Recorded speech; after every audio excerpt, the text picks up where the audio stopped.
Hello दोस्तों, बहुत बहुत स्वागत करता हूं। दोस्तों, 3 दिसंबर की तारीख का हर कोई बेसब्री से इंतजार कर रहा है। 3 दिसंबर की तारीख भारतीय राजनीति में ऐतिहासिक तारीख मानी जा रही है, क्योंकि 3 दिसंबर के दिन 5 राज्यों के चुनावी नतीजे आने वाले हैं। और आपको बता दूं कि उम्मीदवारों की किस्मत कैद हो चुकी है और 3 दिसंबर को 5 राज्यों के चुनावी नतीजे सामने आ जाएंगे। इस बीच बहुत सारे दावे, बहुत सारे आंकड़े, बहुत सारे सर्वे, बहुत सारे एग्जिट पोल भी सामने आ चुके हैं। लेकिन आज मैं बात करने वाला हूं बीएसपी की। दोस्तों बीएसपी की चर्चा बहुत ज्यादा हो रही है। बीएसपी ने बहुत ही मजबूती से 4 राज्यों में खास तौर से चुनाव लड़ा है। मैं आपको बताना चाहता हूं, मध्य प्रदेश, छत्तीसगढ़, राजस्थान, तेलंगाना में, इन 4 राज्यों में बहुजन समाज पार्टी ने बहुत ही मजबूती के साथ चुनाव लड़ा। और आपको बताऊं, जो भी आंकड़े, जो भी सर्वे सामने आ रहे हैं, उसमें बीएसपी की बहुत ज्यादा चर्चा हो रही है, सुर्खियां बटोर रही है बीएसपी। कहा जा रहा है कि बीएसपी, पहले तो बीएसपी के द्वारा, बहुजन समाज पार्टी के द्वारा कहा गया कि वो सत्ता की चाबी हासिल करेगी, सरकार में शामिल होगी, अब बाहर से समर्थन नहीं दिया जाएगा।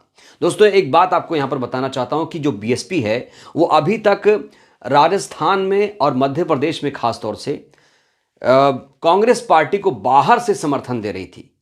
ये बात और है कि मध्य प्रदेश में उसके एक विधायक बीजेपी में चले गए और राजस्थान में उसके 6 के 6 विधायक कांग्रेस में शामिल हो गए। लेकिन बीएसपी इतनी मजबूत स्थिति में आ गई है कि अब वो 4 राज्यों में सरकार बनाने का दावा कर रही है। और इस तरह के दावे सिर्फ सर्वे में, आंकड़ों में नहीं, बल्कि अब टेलीविजन डिबेट में भी देखने को मिल रहा है। दोस्तों, 5 राज्यों को लेकर न्यूज 24 में भी एक डिबेट चल रही थी, जिसमें कई सारे लोग मौजूद थे और इसमें खास तौर से धर्मवीर चौधरी को भी बुलाया गया था। इसमें बीजेपी, इसमें कांग्रेस पार्टी, समाजवादी पार्टी, वरिष्ठ पत्रकारों का एक पैनल मौजूद था।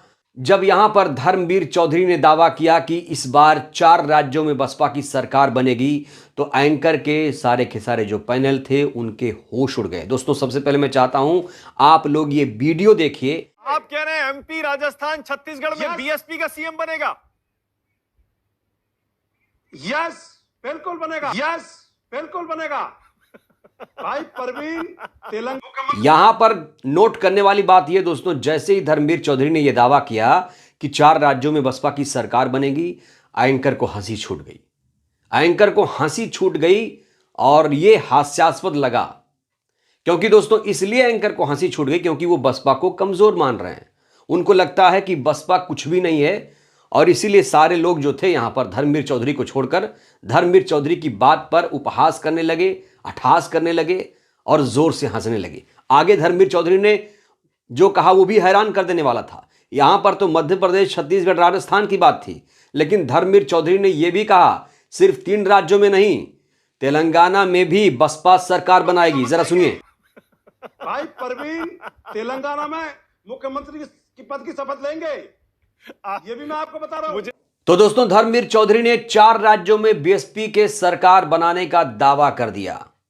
इस दावों की क्या है सच्चाई, वो भी हम जानेंगे दोस्तों। लेकिन दोस्तों, यहां पर आपको एक चीज मैं याद दिलाना चाहूंगा, जरूरी नहीं कि आपके पास बहुमत हो तभी आपकी सरकार बनेगी। कभी कभी परिस्थितियां, कभी कभी सिचुएशन भी मायने रखते हैं। याद होगा आपको, उत्तर प्रदेश में एक बार बीजेपी के पास 167 विधायक थे और बहुजन समाज पार्टी के पास 67 विधायक थे। अब कायदे से तो उत्तर प्रदेश में मुख्यमंत्री बीजेपी का होना चाहिए था, लेकिन ऐसा हुआ नहीं। जब गठबंधन में सरकार बनी तो मुख्यमंत्री बनी मायावती जी। कायदे से बीजेपी का मुख्यमंत्री होना चाहिए था, लेकिन यहां कम सीट हासिल करने के बावजूद बीएसपी सुप्रीमो उत्तर प्रदेश की मुख्यमंत्री बन गई। तो यहां हंसने वाली बात नहीं है कि किसी के पास 10 सीटें हैं तो आप हंसी उड़ाइए, मजाक उड़ाइए। राजनीति में कब क्या खेल हो जाए कोई नहीं जानता है। तो दोस्तों, धर्मवीर चौधरी जो दावा कर रहे हैं, आइए थोड़ा सा इस पर चर्चा करते हैं।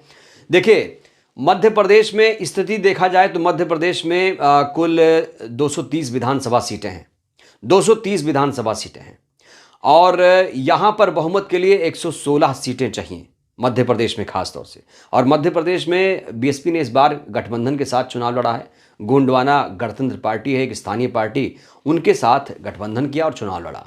और इस समय कहा जा रहा है, दावा किया जा रहा है कि करीब 30 से 35 सीटों पर बीएसपी मध्य प्रदेश में खेल बना सकती है, बिगाड़ सकती है। तो मध्य प्रदेश में काफी मजबूत स्थिति में है बीएसपी। कहा जा रहा है कुछ नहीं तो किंग मेकर तो बीएसपी जरूर मध्य प्रदेश में बन रही है। वहीं पर दोस्तों अगर मैं छत्तीसगढ़ आपको लेकर चलूं तो छत्तीसगढ़ में देखिए 90 विधानसभा सीटें हैं। बहुमत के लिए 46 विधानसभा सीटें चाहिए, 46 सीटें चाहिए मात्र। और यहां पर गोंडवाना गणतंत्र पार्टी और बहुजन समाज पार्टी ने गठबंधन कर चुनाव लड़ा है। और कहा जा रहा है कि मध्य प्रदेश से ज्यादा मजबूत स्थिति छत्तीसगढ़ में दिखाई दे रही है, क्योंकि छत्तीसगढ़ एक आदिवासी बहुल इलाका है और आदिवासी SC ST जो खास तौर से हैं वो इस समय जागरूक नजर आ रहे हैं। और कहा जा रहा है कि बम्पर वोटिंग हुई है, और बम्पर वोटिंग हुई है तो इसका मतलब ये हुआ कि वहां पर सत्ता विरोधी परिवर्तन की कहीं ना कहीं एक लहर देखी जा रही है।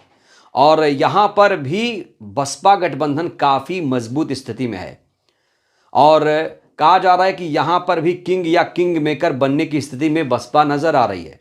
वहीं दोस्तों अगर मैं राजस्थान का जिक्र करूं, राजस्थान में भी बसपा ने चुनाव लड़ा और बहुत ही ज्यादा मजबूती के साथ चुनाव लड़ा। खास बात यह कि मध्य प्रदेश, छत्तीसगढ़, राजस्थान में हमेशा से बसपा के विधायक रहे हैं। ऐसा नहीं कि कोई कोरी कल्पना कर रहा है, ऐसे हवा में कोई बातें कर रहा है, कोई तीर मार रहा है। तो राजस्थान में 200 विधानसभा सीटें हैं, बहुमत के लिए 101 सीटें चाहिए।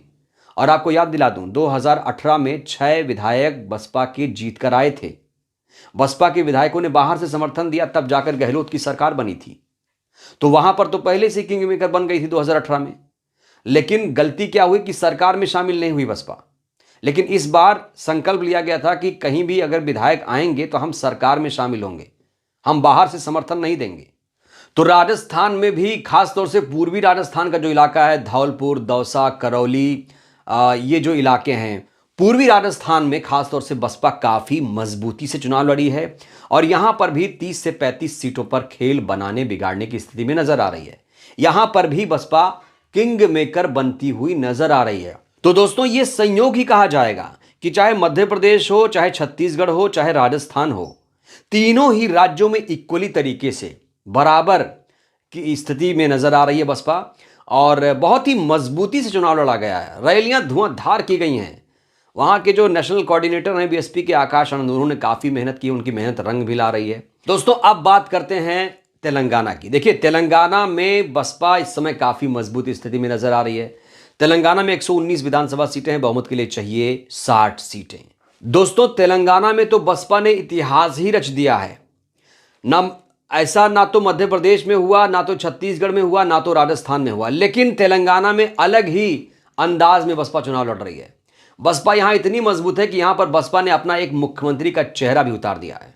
RS प्रवीण एक बहुजन समाज के नेता हैं, वो काफी मेहनत से यहां पर चुनाव लड़ रहे हैं और इन्हें मुख्यमंत्री प्रोजेक्ट किया जा रहा है, मुख्यमंत्री के फेस के तौर पर प्रोजेक्ट किया गया है। बीएसपी के वो प्रदेश अध्यक्ष हैं तेलंगाना में और कहा जा रहा है कि यही मुख्यमंत्री बनेंगे तेलंगाना के।